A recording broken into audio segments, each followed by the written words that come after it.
শবে বরাত নিয়ে আমাদের মধ্যে ভুল ধারণা আছে, এমনকি 12 রাকাত নামাজ পড়ার নিয়ম আছে, এমন সঠিক কিনা? শবে বরাতে মূলত কি কি আমল আছে? শবে বরাতে কি কি আমল আছে ভাই? শবে বরাত উপলক্ষে ওই রাতে করার জন্য হাদিসে আলাদা করে এই আমল, এই নামাজ, এত সূরা, এতবার, এরকম কোনো কথা কোনো বিশুদ্ধ হাদিস দ্বারা প্রমাণিত না। কিন্তু আমরা অনেকে মনে করি শবে বরাতের নামাজ এত রাকাত, প্রথম রাকাতে অমুক সূরা এতবার, দ্বিতীয় রাকাতে তমুক সূরা অতবার, এরকম একটা গদবাদা সিস্টেম আমরা অনেকে বানাই নিছি না? এগুলোর কথা কোনো হাদিস দ্বারা কিন্তু প্রমাণিত না। হাদিসের নামে, ইসলামের নাম মন গড়া কিছু করলে সেটা কিন্তু জায়েজ হবে না। তাহলে আমি কি করতে পারি? মধ্য শাবানের রাত, যেটাকে আমরা শবে বরাত বলি, এই রাতে আল্লাহ তাআলা বান্দাদেরকে সাধারণ ক্ষমা ঘোষণা করেন। এই রাতের একেবারে কোনো মর্যাদা নাই, ব্যাপারটা সেরকম না। মর্যাদা হলো যে আল্লাহ তাআলা বান্দাদেরকে সাধারণ ক্ষমা ঘোষণা করেন। তবে যার ভিতরে অন্যের প্রতি হিংসা আছে, শত্রুতা আছে, তাকে আল্লাহ মাফ করেন না। আর যে শিরকে লিপ্ত, আল্লাহ তাকে মাফ করেন না। আপনি মাজারে সিজদা করেন আর শবে বরাতে সারা রাত মসজিদে সিজদা করতেছেন আর কান্নাকাটি করতেছেন, লাভ নাই, কারণ আপনি শিরকে লিপ্ত। শবে বরাতের সাধারণ ক্ষমা বা মধ্য শাবানের রাতের সাধারণ ক্ষমার মধ্যে আপনি পড়বেন না। এই জন্য শবে বরাতে আল্লাহ তাআলা সাধারণ ক্ষমা যদি আপনি পেতে চান, তাহলে আপনার কি করতে হবে? আপনার নিজেকে শিরক থেকে মুক্ত করতে হবে। শত্রুতা বিদ্বেষ কারোর প্রতি রাখা যাবে না, সবাইকে মাফ করে দিতে হবে। আল্লাহ আমাদেরকে তৌফিক দান করুন। একটা মানুষ তার জীবনে প্রচুর পরিমাণ পাপ করেছে, যেমন শিরক, বিদআত, গোপন পাপ, প্রকাশ্যে পাপ, মানুষের সাথে জড়িত পাপ করেছে। এখন সে তার ভুল বুঝে কান্নাকাটি করে তওবা করেছে। ওই ব্যক্তির তওবা কবুল হবে কিনা? এই অবস্থায় যদি তার মৃত্যু চলে আসে, তাহলে কি তার মৃত্যুটা সহজ হবে না কঠিন হবে? ভাইরা আমার, আল্লাহ তাআলা ক্ষমাশীল। যত গুনাহ আপনি করেন, যদি আল্লাহর কাছে লজ্জিত হয়ে চোখের পানি ফেলে দিয়ে বলেন, আল্লাহ আমি আর করব না, আমি ভুল বুঝতে পারছি, আল্লাহ, অনুতপ্ত হন এবং না করেন, আল্লাহ তাআলা সব মাফ করে দিবেন, সব মাফ করবেন। এমন একটা পাপ নাই পৃথিবীতে যে পাপ ক্ষমার অযোগ্য। এমনকি শিরক করেছেন, মাজারে সিজদা করেছেন, এখন ভুল বুঝতে পেরে লজ্জিত হয়ে বলছেন, আল্লাহ মাফ করে দাও, আর করব না, আল্লাহ তাআলা মাফ করবেন ইনশাআল্লাহ। আল্লাহ ওয়াদা করেছেন। আল্লাহ বলেছেন, তুবু ইলাল্লাহি জামিআন আইয়ুহাল মুমিনুন, হে ঈমানদাররা, তোমরা সবাই আল্লাহর কাছে তওবা করে ফিরে আসো। লা তাকনাতু মির রাহমাতিল্লাহ, আল্লাহর রহমত থেকে নিরাশ হয়ো না। ইন্নাল্লাহা ইয়াগফিরুদ দুনুবা জামিআ, আল্লাহ সব গুনাহ মাফ করে দিবেন, কিন্তু ক্ষমা চাইতে হবে। আল্লাহ আমাদেরকে ক্ষমা চাওয়ার তৌফিক দান করুন। সকল গুনাহ আল্লাহ তাআলা মাফ করে দিবেন, কিন্তু বান্দার হক মেরে দিয়েছেন, টাকা নষ্ট করেছেন, মানুষের হক খেয়ে ফেলেছেন, তাহলে সেই গুনাহ কিন্তু আল্লাহ রাব্বুল আলামিন, আপনি ওই আল্লাহর কাছে যদি মাফ চাইলে মাফ হবে না। আল্লাহর কাছে মাফ চাইতে হবে, আবার বান্দার হক ফেরত দিতে হবে। সারা জীবন মানুষের পকেট কেটে, মানুষের কলিজা কেটে, রক্ত চুষে, টাকা কামাই করে লাখপতি কোটিপতি হয়ে এবার বুড়া বয়সে মসজিদে, মাদ্রাসায়, মাহফিলে হুজুরদেরকে দান সাদকা টাকা পয়সা দিয়া চারপাশে এবার হাজী সাহেব গাজী সাহেব ছেড়া মক্কা শরীফ যাইয়া ওমরা করে, হজ করে, দায় রেখা, আপনি লম্বা জুব্বা নিয়া, তসবিহ নিয়া, জায়নামাজে বসে এবার আল্লাহওয়ালা হয়ে গেছেন। আর সারা জীবন মানুষের পকেট কাটছেন, জীবন ধ্বংস করছেন, আত্মসাৎ করছেন, ঘুষ খাইছেন, দুর্নীতি করছেন। মনে রাখবেন, এই ইবাদত বন্দি গিয়ে সেগুলা কিন্তু কাটাকাটি হবে না, সেগুলা কাটাকাটি হবে না। আমরা অনেকে মনে করি যে আরে জোয়ান বয়সে এগুলা কামাইনি, এর শেষ বয়সে এসে ফেরেশতা সেজে যাব।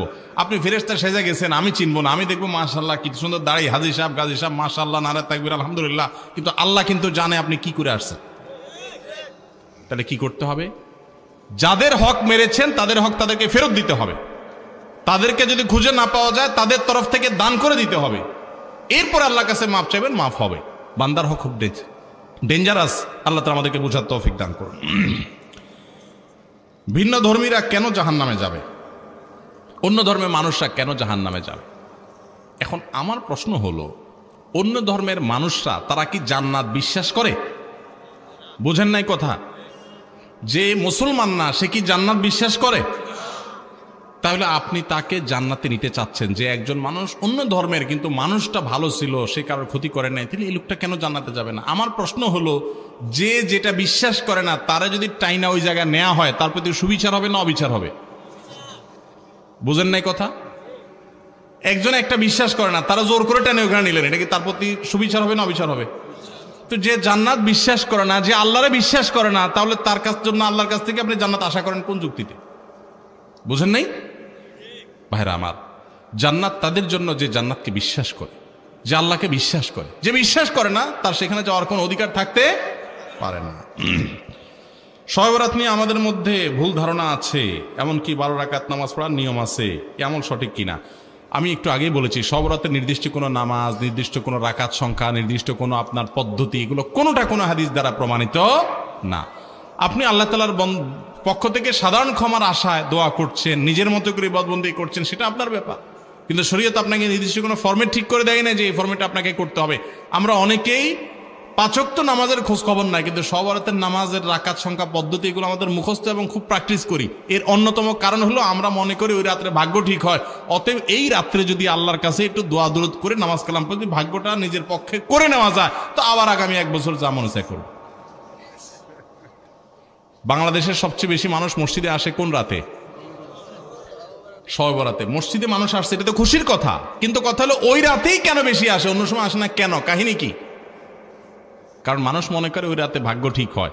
যেহেতু ভাগ্য ঠিক হয়, অতএব এই এক রাতে আইসা ভালো করে ফুসলে ফাসলে দোয়া দরুদ করে টোরে আমি যদি সব নিজের পক্ষে করে নিতে পারি, তাহলে এবার সারা বছর আবার যা মনে তা করলাম। একজন এলাকার এখানে চেয়ারম্যান সাহেব আছেন, এলাকার যারা জনপ্রতিনিধি সারা বছর যারা তার কাজ করে তাদেরকে তারা সুযোগ সুবিধা দেয়, তাই না? ভোটের সময়, নির্বাচনের সময় কোনো সময় তোমার চেহারা দেখা যায় না চান্দু, রিলিফের চাইলে আসা পরে তুমি এসে হাজির হয়ে গেছো ভাগ নেওয়ার জন্য। কি বলেন, চেয়ারম্যান সাহেব তারা খুব পছন্দ করে দিবে না দৌড়ানে দিবে? সারা বছর মসজিদে আসার খবর নাই, এখন তুমি ভাগ্য ঠিক হওয়ার আশা করে ওই সময় এসে সিরিয়াল দিয়ে দাঁড়ায় গেছো। তুমি পানি চেঁচার সময় ছিল না, মাছ ধরার সময় হাজির হয়ে গেছো। বুঝেন নাই কথাটা? এই জন্য নামাজ কি শুধু সব রাতে পড়ার জিনিস না, সারা বছর পড়ার জিনিস। আর ভাগ্য কিন্তু মানুষের সবাই কদরও ঠিক হয়। সূরা দোখান আয়াত নম্বর 3 এবং 4 পড়বেন। আল্লাহ সুবহানাহু ওয়া তাআলা বলেছেন, ইন্না আনজালনাহু ফি লাইলাতিন মুবারাকা ইন্না কুন্না মুনজিলিন ফিহা ইউফরাকু কুল্লু আমরিন হাকিম। ওই যে রাতে কোরআন নাজিল হয়েছে সেটা লাইলাতুল কদর, সে রাতেই সমস্ত গুরুত্বপূর্ণ বিষয়গুলো ধার্য হয়ে থাকে। আল্লাহ আমাদের বোঝার তৌফিক দান করুন। আমি যে এলাকায় বসবাস করি তারা শিরক, কুফর, বিদআত, অন্যান্য নাজায়েজ কাজে লিপ্ত। এমত অবস্থা আমি এসব থেকে তাদের কিভাবে বাঁচাবো? আপনি বাঁচানোর জন্য মানুষকে কোরআন সুন্নাহর দিকে দাওয়াত দিবেন। সাধারণ মানুষ অতিরিক্ত ফতোয়া দেওয়া দেওয়ি করবেন না, দিয়ে এলাকার ভিতরে গন্ডগোল ফাসাদ বাধাই দিবেন না। আপনি যেই কথা বলে বুঝাতে পারবেন না, সেটা আপনি না বলে অন্য যাকে দিয়ে বুঝাতে পারবেন তাকে দিয়ে বুঝাবেন। আর নিজে যতটুকু পারবেন শুধু ততটুকু বলবেন। আর বুঝাতে গেলে যদি না বুঝে, তো তাদেরকে আল্লাহর আনুগত্য, তাওহীদের গুরুত্ব, সুন্নতের গুরুত্বটা আগে বোঝানো দিয়ে শুরু করেন। এরপর আস্তে আস্তে সামনের দিকে আগান, দেখবেন ইনশাআল্লাহ সেখানে দাওয়াতি কাজ করা সহজ হবে। সুদও খায়, ঘুষও খায়, আবার দান সাদকাও করে, আবার মসজিদের সভাপতিও, নামাজ মাঝে মধ্যে পড়ে, তাদের আদর্শ কি? মসজিদ যারা পরিচালনা করবে, আল্লাহ রাব্বুল আলামিন কোরআনে কারিমে তাদের 4টা বৈশিষ্ট্যের কথা বলেছেন। কয়টা বৈশিষ্ট্য লাগবে? ইন্নামা ইয়ামুরু মাসাজিদাল্লাহি মান আমানা বিল্লাহ ওয়াল ইয়াউমিল আখির। 1 নম্বর হলো যারা মসজিদ আবাদ করবে তারা আল্লাহর প্রতি ঈমান আনবে, আখিরাতের প্রতি ঈমান আনবে, ঈমানদার হবে। 2 নম্বর ওয়া আকামাস সালাহ, 5 ওয়াক্ত নামাজ তারা পড়বে, নামাজি হতে হবে। 3 নম্বর হলো ওয়া আতাজ যাকাত, শুধু নামাজি পড়বে না, যাকাত ফরজ হলে যাকাত দেওয়ার মতো মানসিকতা থাকতে হবে, কৃপণ হইলে হবে না। আর 4 নম্বর হলো ওয়ালাম ইয়াখশা ইল্লাল্লাহ, আল্লাহ ছাড়া আর কাউকে পরোয়া করবে। আমি মিরপুরে মণিপুরে এক মসজিদে 2003, 4, 5 সন এই সময়টাতে ইমামতি করেছি, আমার মনে আছে। আমার মসজিদে এক দায়িত্বশীল সেক্রেটারি ছিলেন, অনেক আগে মারা গেছেন।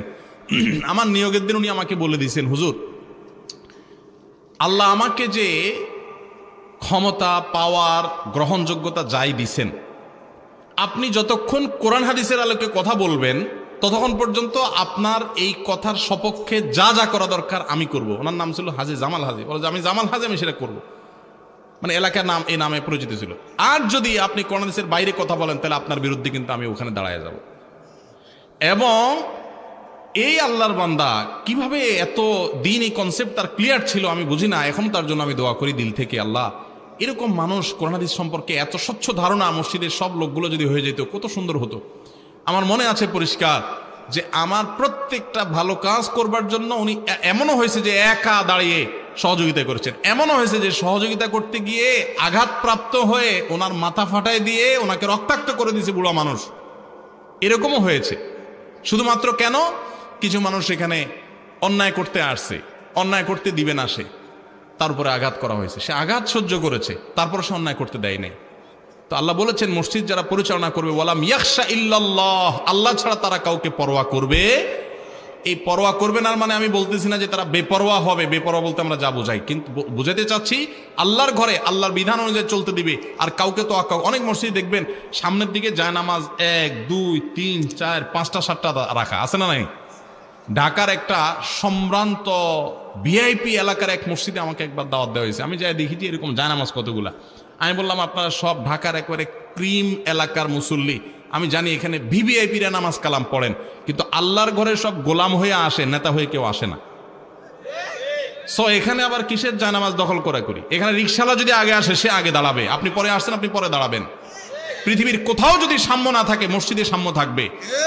মসজিদ আমাদেরকে সেই শিক্ষা দেয় যে একজন প্রেসিডেন্ট, তার পাশে একজন রিকশাওয়ালা, একজন দিনমজুর, একজন সাধারণ মানুষ, সেও তার সাথে দাঁড়িয়ে নামাজ পড়তে পারবে, তার ইগোতে লাগতে পারবে না, তাহলে সে গোলাম হতে পারবে না। তো মসজিদগুলোকে এইভাবে যদি আদর্শের জায়গা বানানো হয় তাহলে সেটা হবে মসজিদ, এবং মসজিদ কমিটির লোকেরা সেরকম যোগ্যতা সম্পন্ন হতে হবে। আমাদের অনেক ভাইরা আছে অনেক কষ্ট করেন মসজিদের জন্য, আমরা তাদের জন্য দোয়া করি, আল্লাহ তাদেরকে এরকম যোগ্যতা অর্জন করার তৌফিক দান করুন।